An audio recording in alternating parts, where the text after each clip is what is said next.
These are the kitchen tools that I have spent my money on to live a healthy lifestyle, and also some tools that are a bit overrated in my opinion. If you have watched my channel, you will already know what the first tool will be, and it's a kitchen scale. You will be surprised how many calories you're actually eating when you first weigh your food and track the calorie content, especially when using food with a lot of fat like oils, peanut butter or avocado. And I know a lot of you use cups and tablespoons, and even though I'm a fan of tablespoons and teaspoons, I was shocked how inaccurate these things really are, and also the lack of accountability. It's just easy to say, oh yeah, this is a tablespoon of peanut butter, even though in reality it was 3, but there is no real way to prove it. So buying a scale will get rid of both these issues. I personally would recommend buying a scale that can weigh 0.1 gram, not because I think you will need this kind of preciseness, but in general they are a little bit more accurate and they cost around 15 to 20 US dollars. For example, my gram scale doesn't really measure anything below 4 to 5 grams, which kinda sucks if I weigh stuff like oils. That is the reason why I sometimes use my smaller scale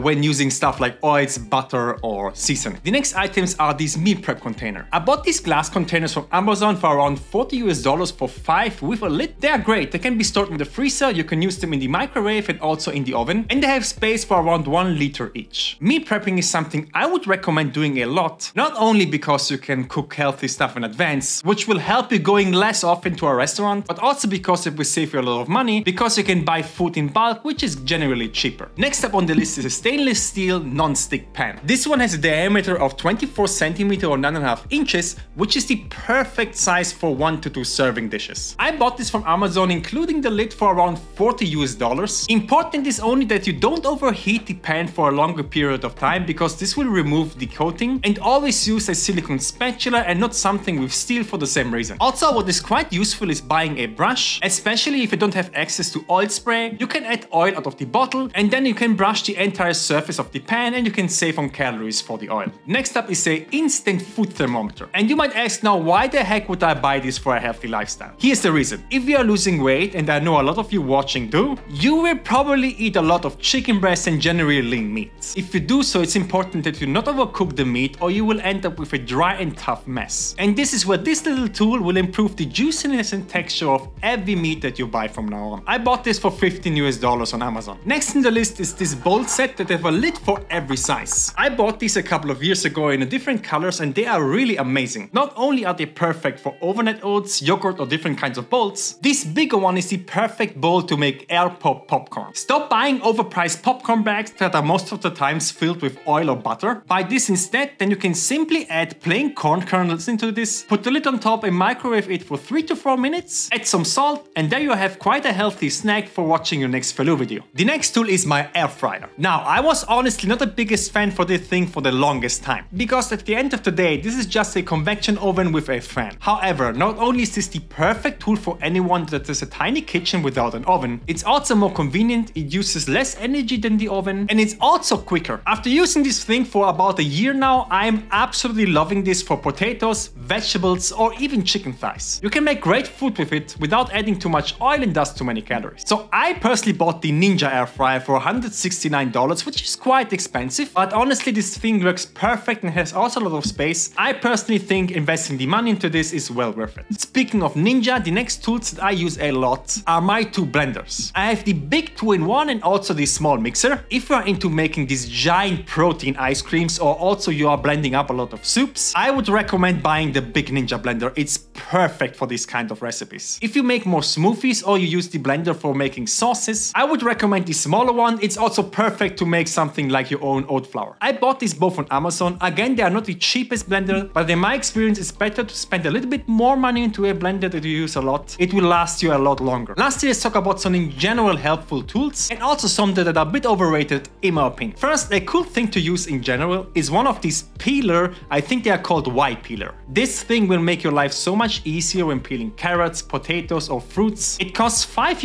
US and I use this pretty much every single day. The last tool on my list are these squeeze bottles. I love making dips and sauces, so for this reason these bottles are amazing. Not only are they perfect for portion control, but also it's a lot macro friendlier if you make your own sauces, especially the white ones that you can make with Greek yogurt instead of mayonnaise that has a lot of calories and is usually used. So a tool that I personally don't recommend using is a rice cooker. I had one, I maybe used it twice and never again. I'm using my pots for making rice, and as soon as you figured out the best water to rice ratio for your pot, it's pretty much unnecessary to buy a rice cooker, in my opinion. But I know a lot of people have one and love it. I personally just don't think it's worth spending the money. So there you have my personal list of tools that I'm using, I also would recommend buying. So you can go over here to make a Korean meal prep recipe and see you there.